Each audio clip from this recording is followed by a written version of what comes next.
Hola, muy buenas a todos, bienvenidos una vez más. El día de hoy vamos a tratar el tema de trabajo de sombras. Para comenzar, antes de empezar a tratar este tema, tengo que clarificar qué es una máscara o un alter ego. Una máscara o alter ego es aquellos aspectos de la personalidad que nosotros exageramos o suprimimos de nuestro ego para poder encajar en la sociedad. Por ejemplo, si nosotros estamos con un grupo de amigos, nos comportamos de una manera totalmente distinta a cuando nos comportamos o estamos con una pareja o cuando estamos con la familia. Tenemos ciertas facetas, máscaras o alter egos. Bueno, esas máscaras no son parte del ego. Esas máscaras son inseguridades propias que salen a flote para poder encajar con la sociedad. Este problema que la gran mayoría de los humanos cargamos encima tiene una finalidad, y es la autodefensa o la protección que podamos requerir con respecto a desenvolverse en la sociedad. En cualquier núcleo que estemos, nos vamos a defender de alguna manera, y hasta cierto punto es válido. Pero en este momento, para las personas que están aquí escuchando en estos momentos, en realidad no les sirve para nada, porque si estamos haciendo un trabajo de sombra es para tener seguridad en nosotros mismos, para sentir nuestra integridad en nosotros, para sentirnos plenos, seguros, sin tener ningún tipo de traba, y enfrentarse a la vida como somos y no a través de máscaras para una simple aceptación social. Entonces, ¿cómo reconocemos las máscaras? ¿Cómo hacemos la diferencia entre las máscaras y el ego propio o nuestra propia personalidad? En un cuaderno o en un papel vamos a escribir lo que nosotros consideramos que somos, sin comportamientos externos. Olvídense de que existe un exterior por ahora. Solamente lo que nosotros consideremos que somos. Si nosotros somos cariñosos, si nosotros somos tiernos, si nosotros somos inteligentes, cualquier propiedad o aptitud que ustedes consideren de ustedes mismos, lo anotan, siendo sinceros, porque si no el trabajo no sirve. Y ahora que ya tenemos escrito todas las características de nuestra personalidad, ponemos en un lado lo que son las máscaras. Y ahora que tenemos ambos aspectos, tanto nuestro ego definido y escrito como las máscaras, ¿a qué me refiero con máscaras? Para que quede claro, cualquier aspecto que nosotros veamos de nosotros mismos que no corresponde con nuestro ego principal, como por ejemplo el que nosotros nos mostremos personas eficientes en el trabajo, o que nosotros nos mostremos como personas cariñosas cuando en realidad no somos así, o que nos mostremos como que podemos hacerlo todo o que lo sabemos todo ante un grupo de amigos. Esos son buenos ejemplos. Cualquier cosa que ustedes consideren que no son y que sí la están ocupando en estos momentos para encajar en algún núcleo, inclusive en la familia, les va a servir para tener un punto de referencia, porque esas máscaras son producidas por traumas psicológicos. Porque si no tuvieran traumas psicológicos o no hubieran problemas y aspectos de su vida que no tengan que trabajar, no tendrían ninguna máscara. Entonces, ahora que ya tenemos completo todo lo que necesitábamos escribir, ahora explico qué es lo que es el trabajo de sombras. El trabajo de sombras es una introspección es una mirada hacia adentro de quiénes somos. Pero no consiste en eso, ese es el primer paso, observar. El segundo paso es identificar las cosas que nos molestan de nosotros mismos. Aspectos de personalidad, trauma o cosas que hoy en día nos impiden encajar o nos impiden en cierto modo tener una vida cotidiana normal. Cuando nosotros erradicamos ese tipo de sombras, ese tipo de máscaras y otros tantos aspectos que nos están molestando, nos transformamos en personas seguras de nosotros mismos. Personas que cuando caminan por la calle no importa nada, absolutamente nada. No importaría si realmente las personas te juzgan, porque tú sabes quién eres y te sientes seguro de ello. Al no tener sombras, al autoconocerte, sabes cuáles son tus límites, sabes cuándo calmarte, sabes cuándo irritarte, cuándo juzgar. Tienes el control de la situación que se te presente, porque te conoces, sabes quién eres. Entonces, ya no eres una persona débil, ni tampoco eres una persona con exceso de ego. Solamente te transformas en seguridad. ¿Y qué tiene que ver esto con la metafísica? Tiene mucho que ver, porque a raíz de los primeros pasos en el trabajo de sombra, nos van a permitir avanzar en aspectos metafísicos profundos, porque vamos a tener la confianza en nosotros mismos. Y cuando venga alguien de externo a decirnos que estamos equivocados, o que las cosas son incorrectas, o que estás loco, o cualquier otro motivo, no va a importar. Simplemente por el hecho de que sabes quién eres y sabes que lo que estás haciendo es verdad, y no vas a tener la necesidad ni siquiera de mostrarle algo a alguien. Solamente vas a trabajar en ti y avanzar.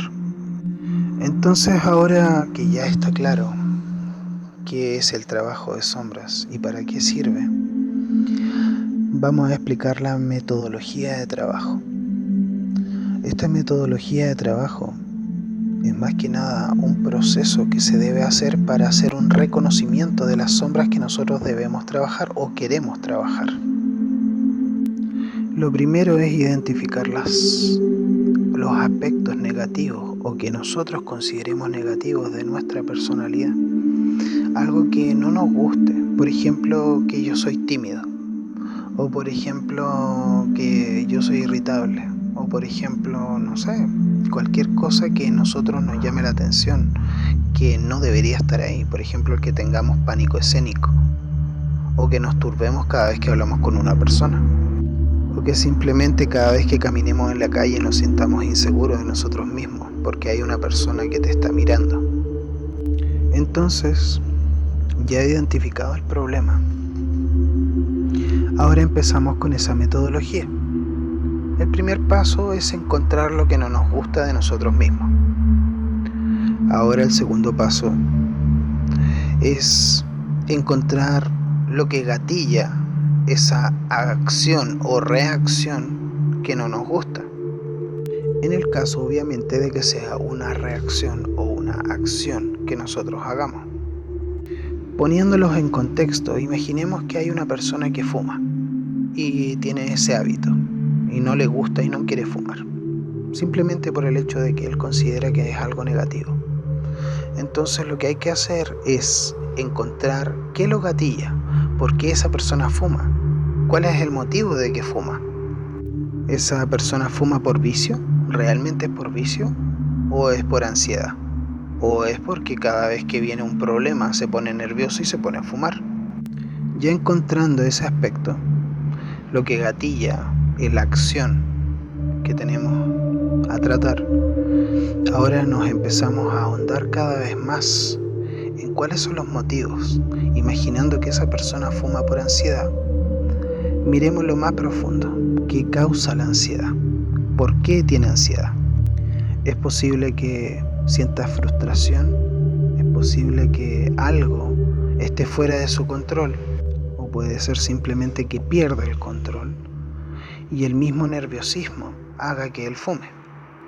Entonces ahora encontramos un motivo más profundo, la ansiedad, y encontramos el por qué se pone ansioso, porque algo lo está frustrando. Y si hago un análisis más profundo aún, la frustración es impotencia de poder hacer algo, que quiere decir también que hay algo que está supuestamente fuera de su control, como si no pudiera hacer nada para adquirir o hacer ese algo. Y ese algo es lo que al final termina detonando en que fume. Entonces, si nos damos cuenta de cuando comenzamos el análisis hasta ahora, ya nos hemos dado cuenta de que hay una persona que fuma, que le gatillaba algo, un problema, gatillaba sus ganas de fumar, pero nos dimos cuenta de que en realidad era ansiedad, pero esa ansiedad era provocada por algo más. Y ahí hay un trauma. Explico la palabra trauma y la dejo en claro, no como algo que te marque, sino como cualquier aspecto que pueda llegar a marcar tu personalidad. Hago este paréntesis por si acaso alguien cree que es un aspecto negativo o alguien cree que es un aspecto positivo. Son ambas. La palabra trauma no está dirigida hacia un aspecto negativo, sino solamente algo que te pueda llegar a marcar, para bien o para mal. Entonces, ahora ya saliendo del paréntesis, ya entendemos que la persona tiene un trauma, pero ahora no sabemos por qué se causó. Entonces ahora tenemos que indagar aún más, porque ya sabemos que la persona se pone ansiosa y que le frustra algo, una situación en particular. Pero ahora tenemos que averiguar cuál es la situación específica y el porqué, el trasfondo más profundo. Y cuando lo logramos encontrar, se empieza a trabajar. Podría seguir indagando aún más en el caso que estoy planteando, pero lamentablemente cada caso es particular. Entonces no puedo en estos momentos dirigirme a ustedes con cada uno de los casos, pero sí voy a hacer una mención de cada caso en particular en cada video, haciendo un análisis para que ustedes vean cómo tratar cada aspecto, cada motivo o causa que pueda llegar a alterar la personalidad. Entonces, para resumir y ya concretar el video, primero hacemos la diferencia entre lo que son nuestras máscaras de nuestro ego real y tangible. En segundo lugar, designamos cuál es la parte que nosotros vamos a trabajar. Puede ser un aspecto muy básico o muy avanzado dependiendo de cada persona. El tercer paso va a ser profundizar en ello, entender cuál es el fondo de lo que nos está afectando. Y para ello necesitamos hacernos una pregunta mágica. La pregunta mágica es el famoso ¿por qué? ¿Por qué y para qué? Cuando encontramos lo que nos gatilla, acciones, como les decía, o algún tipo de aspecto de personalidad, empezamos a profundizar más y más, preguntándonos las preguntas mágicas y empezar a profundizar cada vez más y más y más y más, sin parar hasta cuando lleguen al fondo de eso. Cuando encontremos el núcleo, se comienza el trabajo, no antes. Cuando tú encuentras el núcleo, tienes cómo trabajar para poder borrar ese aspecto o eliminarlo de cierta manera de tu vida y de tu personalidad. Bueno, entonces quedo con el compromiso de que en los próximos videos voy a explicar caso a caso cómo trabajar esos núcleos, para que así ustedes puedan eliminar esas partes, porque ahora es solamente el reconocimiento y encontrar el fondo. Después viene el tema de cómo eliminar eso, y eso es particular a cada caso. Entonces los dejo, un saludo grande, un abrazo y nos veremos en otro video.